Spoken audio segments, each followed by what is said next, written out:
Okay, good morning for both Ma'am Carly and Ma'am Magda. Today, us, Group 6, are going to present about our business model canvas, specifically on our product.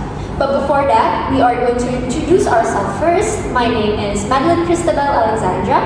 I'm Ifa Noelia Ismoro. My name is Geraldine Mediman. And my name is Georgina Marta Santiani. So the product we've chosen to make using cocoa husks are biodegradable sanitary pads, and our brand name will be Terra. Okay, so I'll be explaining the first few key segments of Terra's BMC, starting with the value propositions. The first one being to create sanitary pads which are more eco-friendly and fully compostable. We'll be using the cocoa husks, which are usually thrown away and not utilized by the people, instead of using plastic, which can fill up landfills for up to 500 years. Our second value being to create a more skin-friendly and chemical-free sanitary pad. We'll be using more natural ingredients such as ashwagandha to replace chlorine, as well as other harsh chemicals and fragrances which are usually used to create a more fresh product. Moving on, we have the customer segments. The customer segments here we've put 4. Eco-conscious women who care about being sustainable with their menstrual products, low-income and rural communities, NGOs as well as public agencies, and lastly, corporations and CSR programs. Next, moving on, we'll have the cost structure. So we are a value-driven business who wants to focus on value creation. And to do so, we've listed some most important costs. The fixed one being the manufacturing machines, as well as certification for research and development, and the variable costs including the materials that we'll be using, as well as labor. Moving on, we have also the most expensive key resources, which also include the manufacturing machines, the product formulation, as well as the skilled personnel that we'll need to employ. Last but not least, we have the economies of scale and scope. Our plan is to buy our materials in bulk sizes, in large scales, in order to reduce our costs, and also to create a variety of different sizes of sanitary pads in order to reduce our costs. The next few segments will be explained by my friend Ivy. The next key segment is channels. Now, exactly through which channels will we promote our products and deliver our products to? Now, we will deliver our products in 3 ways. First is offline. We will reach out to women's cooperatives, clinics, schools, and also eco stores, and we are going to reach them through events at their schools, clinics, and also partnerships, which includes workshops as well. Next, we have online channels, which can be reached through e-commerce and social media.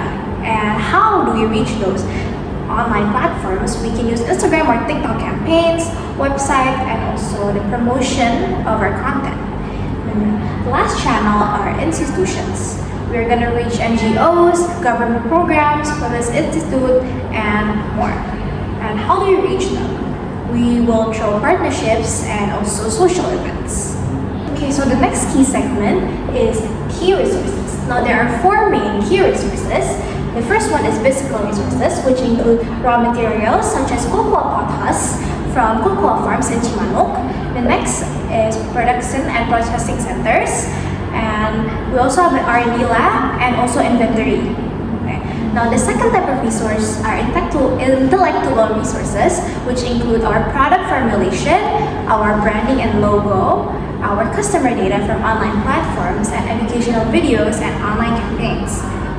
Okay, and then the third type of resource are human resources, which include skilled R&D team, production workers, social media and marketing specialists, logistics and customer support, and lastly, our partnerships and public relations coordinator. And the last is financial resource, which include revenue from online and offline stores, support from health and eco-advocates, online donation or petitions, and also investments from our fellow investors. The next part of the presentation will be presented by Geraldine. The next key segment is customer relationship. We don't just create our product for the community, but we create them with the community. Through co-design workshops, We invite people to give feedback, share ideas, and even help shape how our pets look or feel. To build confidence, we also run workshops on menstrual hygiene to show them how to use it, how to store it, and how to compost the pets. We are also going to offer easy refill and subscription options to make our customers stay informed. These relationships are closely connected to our whole business model, and community workshops help us understand what our customers actually need. Next key segment is revenue streams. So we earn money in a few different ways. People can buy our pets individually, either online or in a store. And we also sell in bulk to groups like NGOs, CSR programs, and to schools. For regular users, we offer monthly subscriptions that includes pet replacements or compost pickup. On top of that, we receive support from eco-focused grants and carbon credits. Our retail prices range from 500 to 1,200 rupiah per pack, with discounts for bulk orders. There's also an extra charge of services like home delivery, compost pickup, or education kits. What keeps our revenue growing is a mix of strong retail demand, partnerships with organizations, and our proven environmental impact. Customers value our products because they're healthy, affordable, and eco-friendly, and with subscriptions, it will be easier for our customers to keep using our products. For the next key segments will be presented by Madeline. Okay, thank you so much to my friend Geraldine. And now let's move on to the next segment, which is key activities. Now, first and foremost, we're going to begin by sourcing the Coco Puff husk itself. So we're planning to collect them from Sulawesi, and then we're going to clean them, we're going to dry them. Next up, we have manufacturing and assembly. We will assemble each layer for comfort, and then we will add additional infusions, like herbal infusions, for the soothing effects and also antimicrobial benefits. Then another major activity we're going to do is quality control to ensure that our pads are hygienic, it is absorbent, it is leak-proof, and also it is safe for the consumers, it is safe for the skin. And then next up, we have packaging, where we plan to use eco-friendly packaging like bioplastics.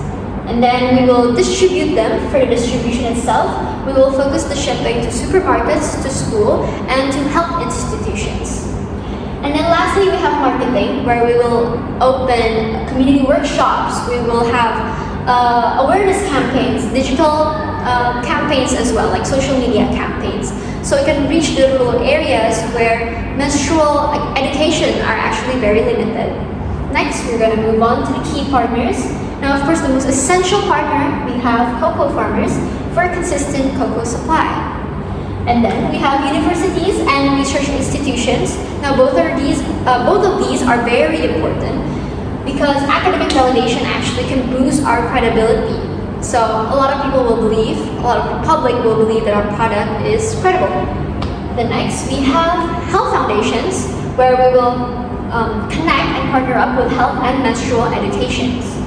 Then government bodies, we will unlock access actually to national health programs.